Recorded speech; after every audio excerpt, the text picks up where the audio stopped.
गए, यानी कि सर मुड़वाते ही ओले पड़ गए। और ऐसा ही कुछ हुआ है केकेआर के साथ, ना ये अय्यर रहे ना ये अय्यर रहे, यानी कि एक अय्यर को भगाया और दूसरे अय्यर को प्यार से बुलाया। लगभग 24 करोड़ रुपए यानी कि 23 करोड़ 75 लाख के आसपास वेंकटेश अय्यर को बुलाया। जब आईपीएल ऑक्शन हो रहा था तो सबको यह था कि ऋषभ पंत और सुरेश अय्यर पर तो कंपटीशन होना जाहिर सी बात है, और हुआ भी। लेकिन जो सबसे ज्यादा चौंकाने वाला और सबसे इंटरेस्टिंग अगर कोई बिड थी वो थे वेंकटेश अय्यर, क्योंकि केकेआर ने सबसे ज्यादा रुपए देकर के इसको खरीदा इस बार 23 करोड़ 75 लाख, लेकिन लगभग 24 करोड़ इस खिलाड़ी को मिला। क्योंकि अब केकेआर में अय्यर आ चुके हैं, लेकिन दुर्भाग्य से न जिताने वाला अय्यर साथ में है और ना सबसे महंगे वाला अय्यर अब हाथ में है, क्योंकि वेंकटेश अय्यर इस वक्त इंजर्ड हो चुके हैं।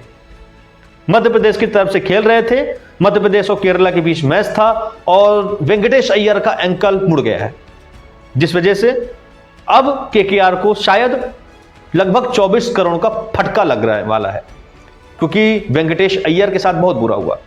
परफॉर्मेंस दे रहे थे, अच्छी तरीके से परफॉर्मेंस किया, लेकिन पिछले साल केकेआर में इसी की वजह से केकेआर एक तरह से जीती है। अब प्लेऑफ में वेंकटेश अय्यर के रिकॉर्ड एक अलग ही लेवल पे बयां करते हैं अपनी दास्तान कि हम किस तरह के खिलाड़ी हैं।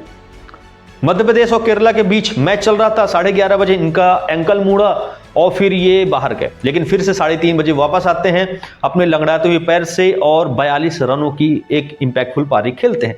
लेकिन थोड़ी देर बाद देखा जाता है कि वेंकटेश अय्यर काफी ज्यादा गंभीर तरीके से इंजर्ड हुए हैं और वो कुर्सी पे पैर रख करके बैठे हुए हैं, वो उनसे चला भी नहीं जा रहा। अब वेंकटेश अय्यर की स्कैनिंग वगैरह होगी, फिटनेस टेस्ट होगा और उसके बाद पता चलेगा क्या वाकई केकेआर में खेलने लायक है या नहीं।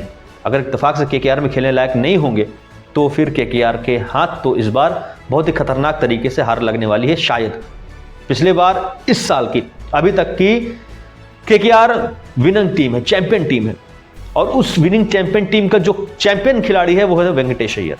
अब वेंकटेश अय्यर के न होने पर किसको केकेआर अपनी टीम का कप्तान बनाएगी, ये अब सोचने वाली बात है। यह रहाणे को कप्तान बनाएगी या फिर रिंकू सिंह को कप्तानी का मौका देगी। वेंकटेश अय्यर ने इस आईपीएल में फाइनल में 50 रन बनाए थे और इस 50 रनों की इंपैक्टफुल पारी की वजह से केकेआर इस बार चैंपियन बनी थी। वेंकटेश अय्यर क्वालिफायर में आग तो बरपाते ही है, क्वालिफायर और प्लेऑफ्स में वेंकटेश अय्यर के जो रिकॉर्ड है ना वो बाकी मैचेस से कहीं ज्यादा बेहतरीन है और बाकी मैचेस से कहीं ज्यादा इंपैक्टफुल पारियां इनकी रहती, क्वालिफायर और प्लेऑफ्स में ही रहती है।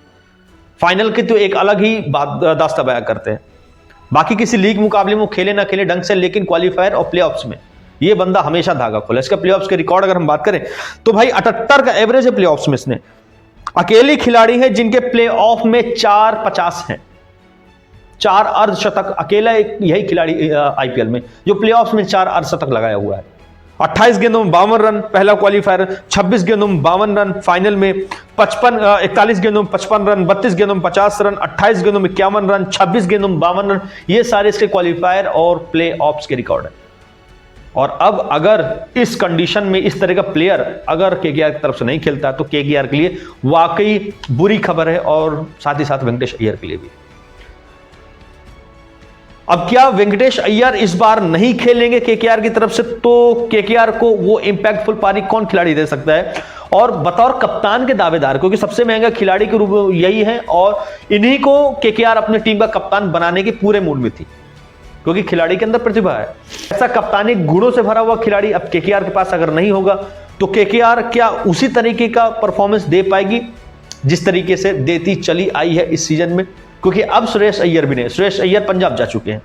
रिंकू सिंह के अंदर क्या वो काबिलियत है कप्तानी का, ये सोचने वाली बात है। हाँ, एक खिलाड़ी है जो कप्तानी के गुण रख रहा है, वो है रहाणे। और क्या रहाणे वो वैसा ही इंपैक्ट दे पाएंगे जैसा वेंकटेश अय्यर देते हैं केकेआर को? ये थोड़ा सा अब डाउटफुल लग रहा है केकेआर के लिए।